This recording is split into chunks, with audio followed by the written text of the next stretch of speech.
Herein, we shall discuss about crop improvement, how the crop improvement is being done, why it is being done. So, we all know it is an alarming fact that our global population is ever increasing, and most of our population suffer from hunger or hunger related diseases or malnutrition. So this becomes a very important topic of discussion, like how we can improve our crop. So we can define it as crop improvement or plant breeding deals with the improvement of crops and production of new superior crop. That is, whatever my existing crop is, okay, I can improve it so that I get a superior variety from the existing one.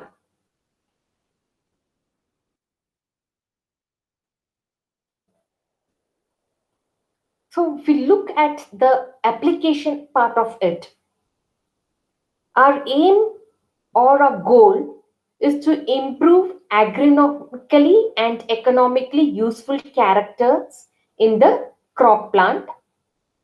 So the main objective is incorporating as many desirable character as possible into a single variety to make it as superior variety. So if you have XYZ plant and each of these plant are having each beneficial or desirable characteristics, let me put them all these characters, whatever I mentioned in XYZ, into a single plant. Maybe that single plant we can name it as W. Okay, so in this W, I will have all the characteristics which were present in X, Y, Z. That is the meaning of it. So why are we doing this? To increase the yield of various type of plant products, particularly the crop plant or the medicinal plants which are useful for the secondary metabolites. So to improve the quality of the plant, such as the size, color, shape, taste, or the nutritional values, and other functional property as it is mentioned here.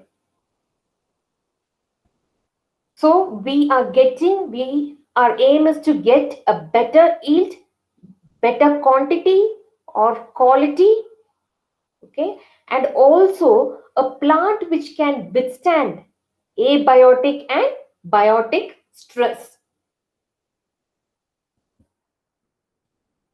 So to develop variety resistant to diseases.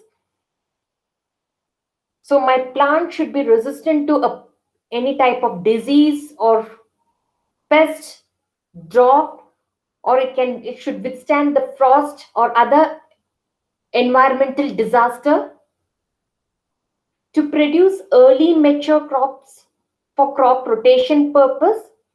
That is, once my plant matures soon, I can harvest it and go for a different variety of crop production. This is known as crop rotation.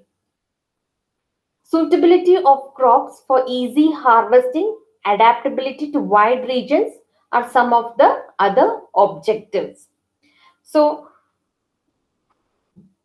not only the above mentioned importance, but also that whatever the crop we are growing, that should be easy for us to harvest, and it should be adaptable to wide variety. Okay, today we know that some of the exotic fruit which were not available in India are now easily available because we are trying to grow here.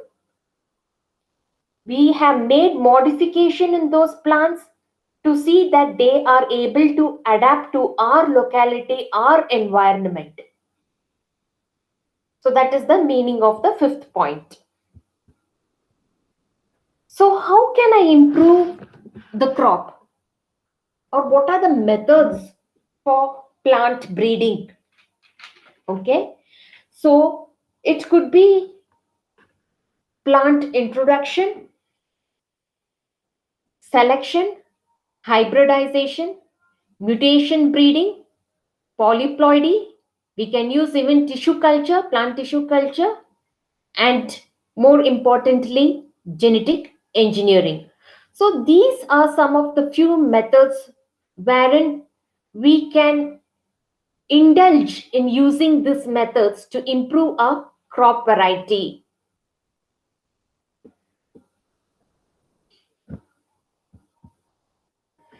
So first let us look into the plant introduction. What it means is, see, plant introduction is, it is introducing the plant into new regions from its growing locality. What we mean to tell is that if a particular plant is growing somewhere, okay, so if it is growing in one particular region, I can take this plant and grow it in another region. This is known as plant introduction. Maybe it is within the some locality or interstate, or even I can introduce it into a different country. This is known as plant introduction. That is from the native region. Okay, from the native region where the plant is growing, I'm introducing into a new region, new location. Why I'm doing this? For the purpose of commercialization. This is known as plant introduction. So what is the advantages of this? It is the easiest and simple method. It requires only some skill, okay, but not scientific knowledge. Anyone, even like any one of us, can just go take a plant from your friend's garden and put it into your garden. So some scientific knowledge is not required until unless it becomes essential. So the new varieties can be directly used in the agriculture and horticulture.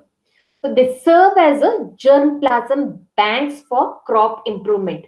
What this means is, just like you are depositing your money in the banks, you can deposit even the plants. Okay, such type of agencies are there in every country. For example, like in India, we have this NBPGR. So NBPGR, it is that in India, it is present in, it is located in New Delhi. So this serves as a bank that it has a variety of collection of plant. So what one has to do is, first is the procurement of your plant of interest from the germplasm banks. Okay, it is NB,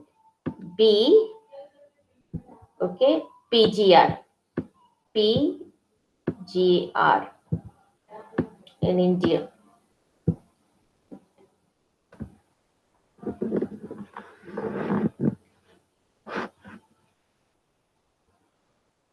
So the first what I mentioned was the procurement of the germplasm. So the person who is going to procure the plant or the germplasm, he should get the permission from the agency, from whichever country he is from their respective agency. They get the license so that they can cultivate this crop plant. So now what happens? Suppose say I'm bringing an germplasm from some other country. Okay, so directly I cannot take that plant after bringing it into the country and I cannot grow it. Okay, there are certain rules to be followed. First is, you need to quarantine that plant. That is, you keep it in an isolation. That plant will be kept in isolation so that one can see to it whether that particular plant is carrying some pest or weed or some disease. If it is so, you have to discard that plant. So this is known as quarantining the plant. So once it is cleared the quarantining process, the next is the cataloging. What we mean by cataloging is, that is like once I told you, if it is cleared the quarantining stage, it is registered. Okay, that is what is the origin of the plant, what is the locality from which it has been obtained, what is the name of the plant, what is the morphology, the variety, all this is recording. That is known as cataloging. Then what they do is they evaluate the plant. Where is this evaluation done? They just don't put it in some field and they evaluate. No, like all this, like for example this headquarters what we have in Delhi, they'll be having substations, somewhere around the 8 to 10 substation depending on the country. They'll be having different substation all over India, wherein they can evaluate the plant. What they're going to evaluate there, they're going to check whether this plant is resistant to a particular disease or it is not carrying any pests or undesirable qualities. All this is being evaluated.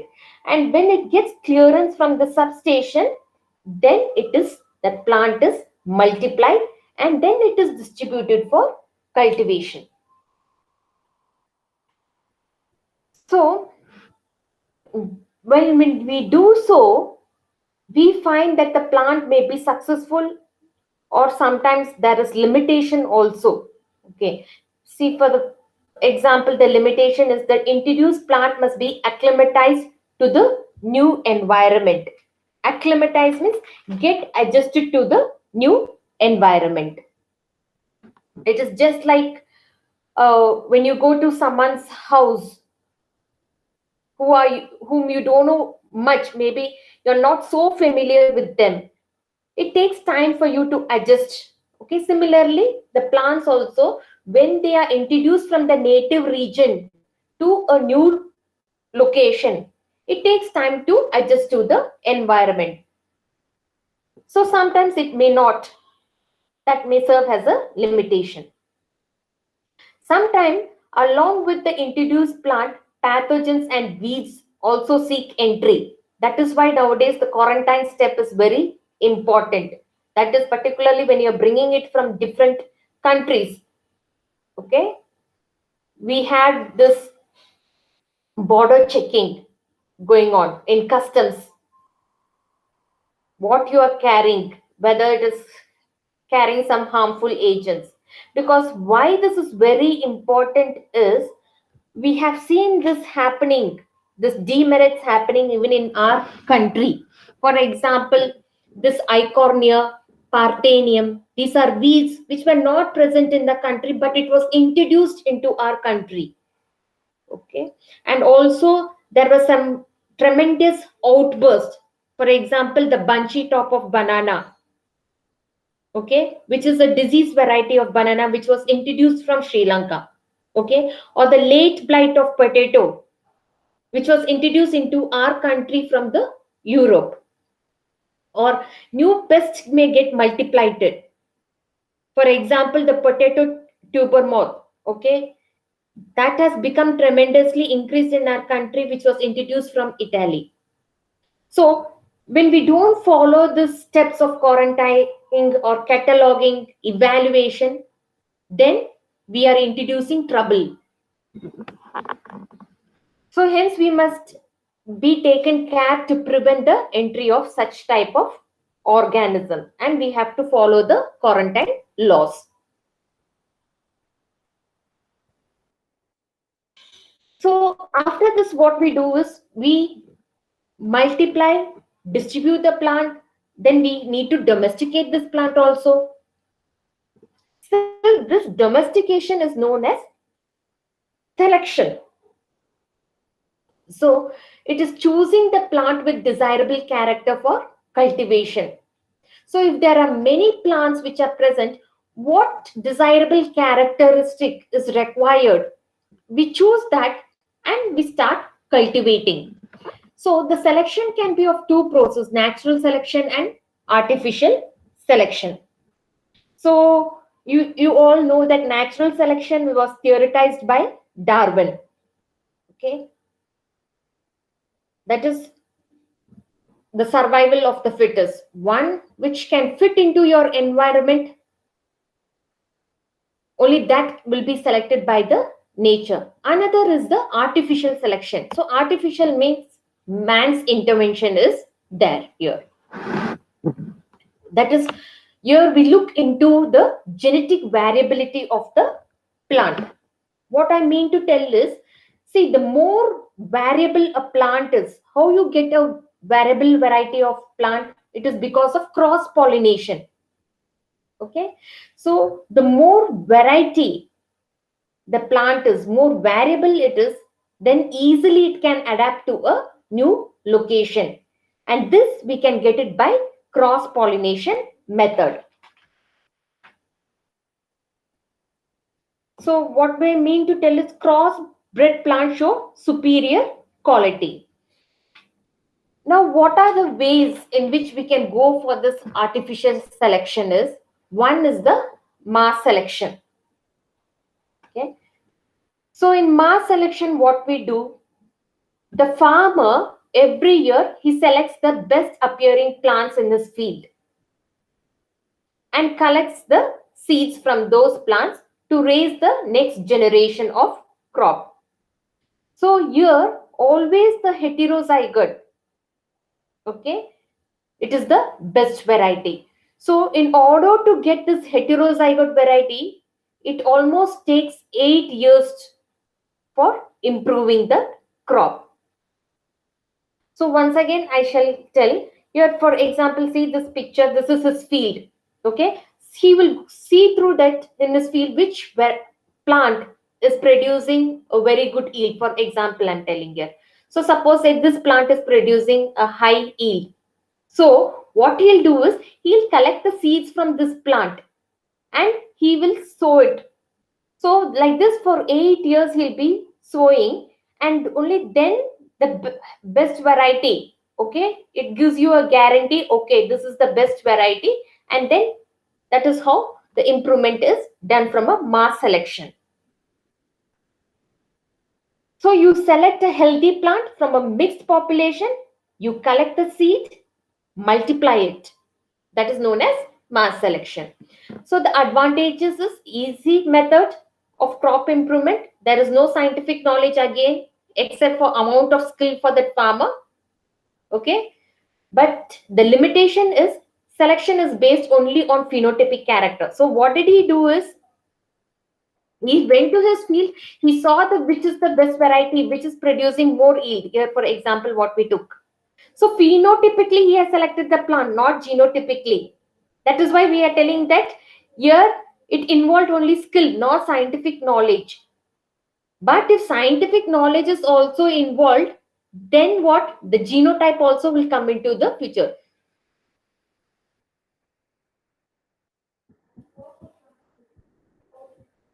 Then next is the pure line selection. So what do you mean by pure line selection? Pure means it is an homozygous variety. Okay. So homo means similar, hetero means different. So how, one more difference is, whenever we say homozygous, what should flash to your mind immediately is, they are self-pollinated. Heterozygous means it is cross-pollinated. We'll not go deep into it because we have already studied in all this in the genetics. So pure line selection is the progeny of single, okay, self-pollinated homozygous individual is known as pure line. That is, you do self-pollination of that plant. Then you will get a homozygous variety. For this, what they do is, 200 to 300 plants approximately are selected and grown separately for 10 years. Okay, so that they undergo the self pollination. By doing this, so what we do is, what is the advantages of doing the pure line selection is, that is, for example, you have a plant, okay, with an X quality. So what we do is, we do self pollination. Again, you get generation 1, 2, 3, 4 up to 10 years. Okay, then we will decide that it is a pure line breed. Okay, there is no mixture of any other things here. So advantages of this is only method to improve local self-pollinated crops. Wherever this self-pollination is required, only those plants we can propagate. So it increases the homozygosity, and consequently all progeny developed from this method is phenotypically and genotypically uniform, obviously. Because you're doing self-pollination, obviously the phenotype and the genotype of the entire plant, what you are doing, okay, will be uniform. That is why it is homozygous. So what is the limitation of this? Since the very word tells homozygous, they are phenotypically and genotypically uniform, you can't introduce something, a new character into this plant. So there is no chance for incorporating the character that is not existing in that population. We cannot introduce the new characteristics into the existing population. That is a limitation. Plant show poor acclimatization due to homozygosity. That is, earlier itself I have told. The more variant they are, okay, you get variation because of your cross pollination. So here what happens is, because they are homozygous, they are not of different variant, so they cannot adjust to that environment. Any new environment, it is difficult for them to adjust. Okay, like you just be in an isolated room for, put a person in an isolated room for many years. What happens when he has to come out of that room? It becomes very difficult to adjust to the new environment. Similarly, here the plant show the poor acclimatization. It is more complex and laborious process than the mass selection. Okay, in mass selection, what we told, a farmer just without any scientific knowledge can just do the mass selection just morphologically, but that is not the case here. Okay, it requires scientific knowledge along with the skill.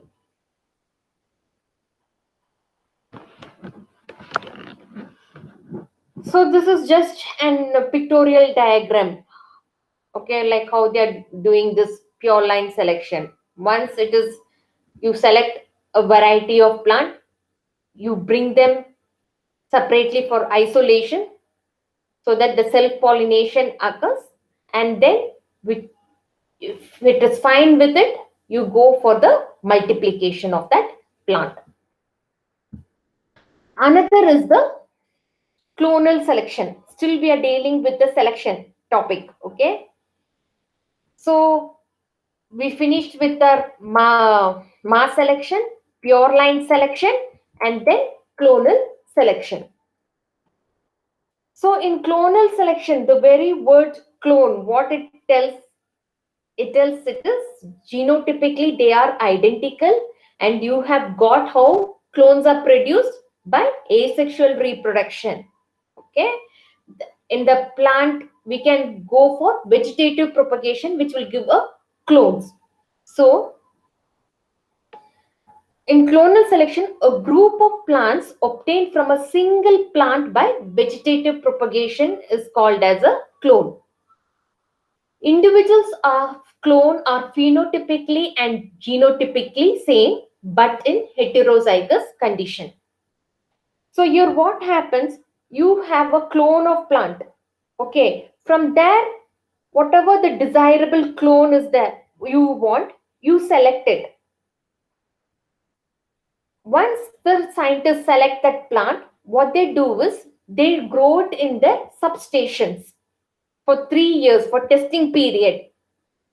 Okay, to test whether the desirable quantity is there. After the 3 years of the testing period, then they will allow it for cultivation in the field. This is known as clonal selection. Just remember, clonal selection is they are phenotypically, the plant are phenotypically and genotypically similar. Why? Because you are doing vegetative propagation here. There is no sexual means of propagation. Okay. So advantage of this is the progeny of clone remains stable for any number of generation.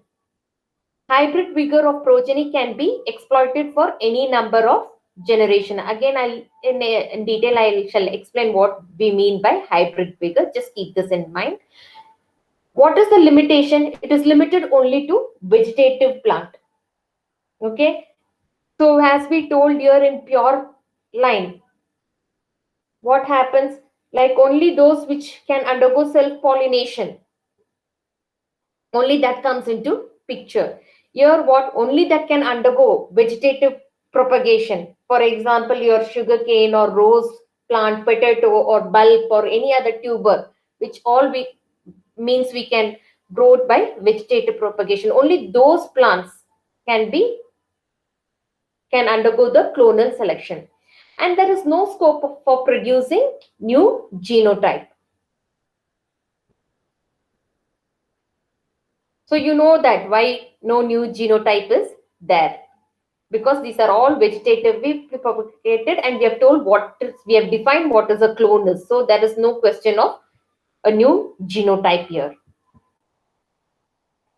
So these are all an artificial means of selection.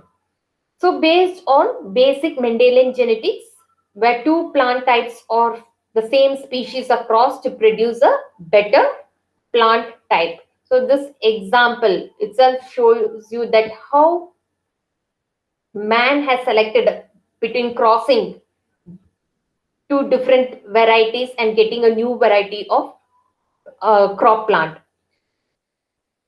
For example, here I'm showing that crossing plant that has a high tolerance to disease with a plant that has a high fruit yield gives you a disease resistant plant with a high fruit yield. We shall elaborate this in a hybridization technique. Here, hybridization. What we mean by hybridization? So hybridization is crossing two genetically different species or variety or genera to create a genetic variation. That is, here it is a heterozygous variety we are developing. Okay, so it is a cross between genetically unrelated parents for the crop improvement. And see here, all different genes all into one plant. So this plant will be genetically different. So it is an hybrid of these and these plants. So hybridization is also of different types. If you see that it is a so once again, if we define, it is cross between genetically unrelated parents for the crop improvement. We have intravarietal hybridization. It is a cross between two genetically different plants of same variety. The variety is same, okay, but they are genetically different. Then we have inter. Okay, this is intra, this is inter. So intervarietal hybridization, it is a cross between two different varieties of the same species. Hope the definition is clear. So interspecies means different species of the same gene. Intergenic means different genera, but of same species. So what are the advantages of doing this hybridization? Is we can get new genetic combination. Okay, different rice varieties we have cultivated now by using the hybridization technology. Limitation is you definitely require scientific knowledge for doing hybridization, and field techniques are required. And also it is laborious and it is an expensive process. A lot of investment is required when you're doing the hybridization process.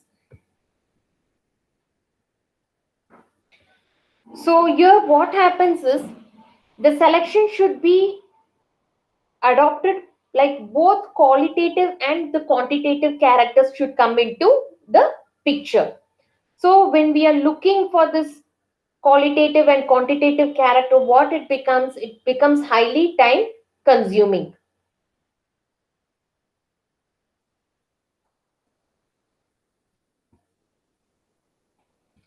So how are we going to do this hybridization technique? How it is done?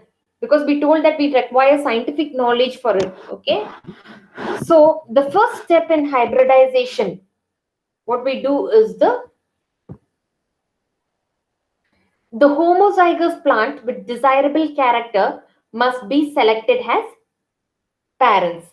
So we are selecting who? The homozygous plants. Okay. And whatever the desirable character we want, that character should be there present in that plant. Suppose say if heterozygous, then what you have to do is you should see to that you bring them into the homozygous condition. How? They must be subjected to self-pollination till that particular desirable trait becomes homozygous. So ultimately you require an homozygous plant. If you have an heterozygous also, you do the self-pollination for few years so that you get an homozygous variety. Okay, now we have decided which characters we want and our plant is also has been selected. So next, what, because this is what we're telling, it is an hybridization. So in hybridization, what we require, two plant, okay, one representing the male and other the female. So we, second, so a female plant and a male plant. Okay, this should be crossed. For example, we'll consider this plant. Okay, this plant, it has a very good yield. Okay, this has very good yield, but it is not disease resistant. Okay, so it is not resistant to disease. It is having yield, very good yield, but it is not resistant to diseases. But the other plant which we are going to cross, it is having poor yield, no sufficient yield it is giving. But on the other hand, what, it is resistant. Okay, so these two plants we want to cross, and our idea is to get a daughter plant which produces high yield, okay, this, and which is resistant to the disease. Here it is not resistant to disease, but we want that the new plant which is being formed out of these two hybrid, while crossing the hybrid plant, okay, I should want it to produce an high yield, and also it should be resistant to the disease. So this becomes your hybrid plant. So I have selected a male and a female plant. Now the second step here is emasculation. What do you mean by emasculation? It is the removal of the, see, the plant are bisexual. That is, they'll be having the male and the female gametes. So it is removal of the anthers in bisexual flowers of female parent before opening of the flowers to prevent self-pollination. So suppose say if I'm considering my female plant, so what should I do is I should remove the anther from that plant. Okay, if I'm considering the female, okay, this plant I should consider it as female. So what I should do, remove the anther. If I remove the anther, the male sex organ is not there in that plant. So this process is known as emasculation. So how it is done? So in larger floral buds, that is if the flower is big enough, it is easily carried out with the help of sterilized needle and forceps. By just using a sterile needle and forceps, you just remove the anther portion. But during this, you should take care that you do not injure the floral part. You do not damage the floral parts when you are removing the anthers. But you always, the flowers will not be large enough or big enough. Sometimes you see small flowers, okay, they'll be crowded. So under that condition, how you're going to do emasculation can be done by keeping the inflorescence in hot water for 40 to 50 degrees centigrade for 1 to 10 minutes. At this temperature, the gynoecium is undamaged, but the pollen grains are made functionless. So what are pollen grains? Where are the pollen grains present? They are present on the anthers, that is the stamens. They are all male sexual organs. So we have removed it either by the first step or by the second step. So what has happened? Now only a gynoecium is there. It is undamaged. So now that becomes a female plant.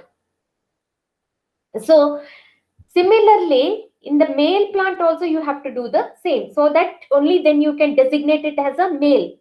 Emasculation can be avoided by using male sterile lines, as we have done for the female plants. So here usually what they do, like sometimes they bag the plant, okay, they, whichever you want it to consider it as a male plant, you just bag that plant, and when the pollen grains, as the maturation occurs, the pollens will burst.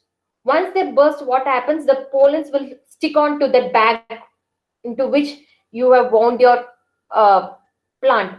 Then from that you can scrape out the pollen, and that pollen you can put it into the plant which is designated as the female. So anyway, it can be considered. So one should be a pure female, another with a pure male with the desirable characteristics. So bagging is what? It is the covering the emasculated flowers with polythene or paper bags to avoid unwanted cross-pollination. So what we'll do is we'll bag these plants so that we'll see to that unnecessary cross-pollination do not happen. Undesirable cross-pollination doesn't happen from anywhere from the surrounding. So you bag those, and we will tag it also. So how is this bagging done? By using a polythene or paper bags, and you tag it telling that whether this is the male plant or on which date you have done the experiment, other recordings, all you can write it and put it as a tag there.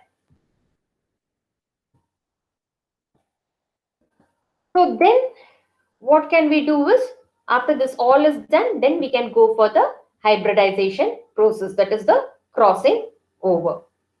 So these are the steps which are involved in the hybridization. So another terminology, if you remember, we told that hybrid vigor or heterosis. What does it mean?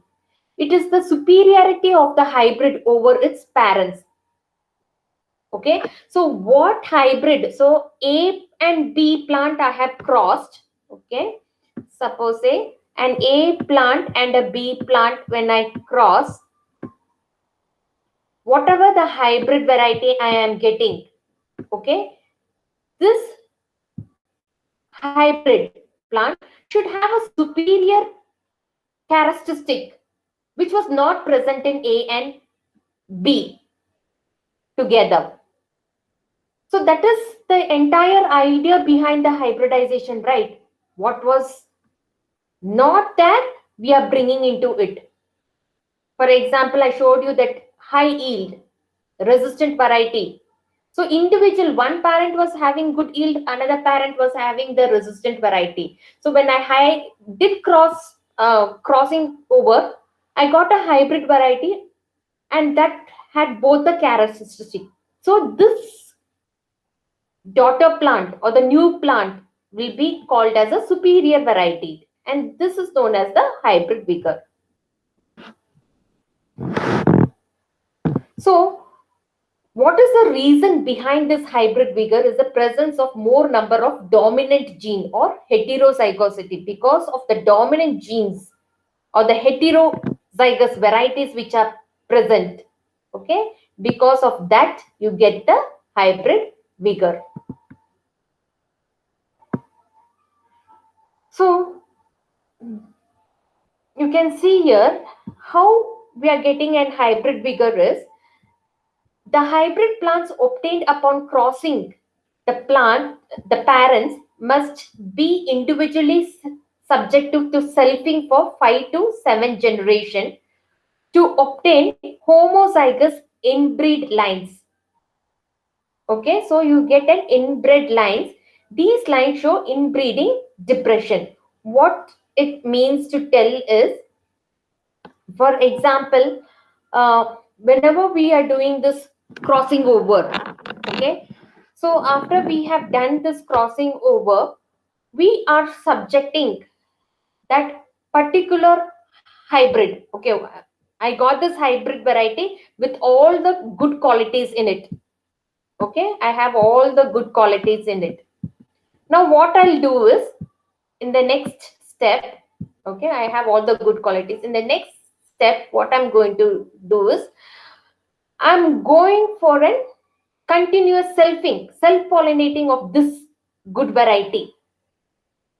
For how many generation? 5 to 7 generation. So that what I am doing, I'm seeing to that the good quality of that plant remains within it itself. Okay, for 5 to 7 generation, I'm going to do the selfing. And this process is known as the inbreeding depression. So that I get, whenever I'm going to cultivate this crop, I get always the good variety, the good quality which I have expected, that remains throughout. So here there can be single crosses or double crosses. So what do we actually mean by single crosses and double crosses is, single crosses are carried out between two different inbred lines. Okay, now I got, suppose imagine this, again we'll take an example of A, and again I got an B hybrid, A hybrid, okay, B hybrid. So these are the hybrid varieties. So what I'm going to do in single crosses is, in the first step, what did we tell? We are going for selfing for 5 to 7 generation. Okay, 5 to 7 generation of selfing of this is done, and 5 to 7 selfing of this B plant is also done. So now they are what? Inbred plants they are. Okay, of same line characteristics they contain. Now what I do is, I cross this inbred plant A and B. So this is known as single cross. So single cross are carried out between two different inbred lines. Or you can grow. Now why we are doing this is, when we are doing this, this is how we are getting hybrid vigor. This is how we are getting the superior quality. So whatever the desirable character is there, it doesn't segregate, it remains within that same plant. Okay, within this A plant, within this B plant, I'm inbreeding them. You are getting the same line of plant, same line of this after 5 to 7 generation, and then we are crossing. That is known as single cross. Double cross. Okay, in double cross, we take 4 inbred lines. Okay, for example, maybe it is an variety A, B, C, D. Okay, 4 inbred lines, for example. Then what we do is we make a cross between A and B. Then we make a cross between C and D. Then what we'll do is this A and B, C and D are again crossed, double crossing. So when you're doing this double cross, okay, hybrids of double crosses show more hybrid vigor when compared to a single cross. So what we have done is we did the hybridization. This is how we do the procedure for hybridization.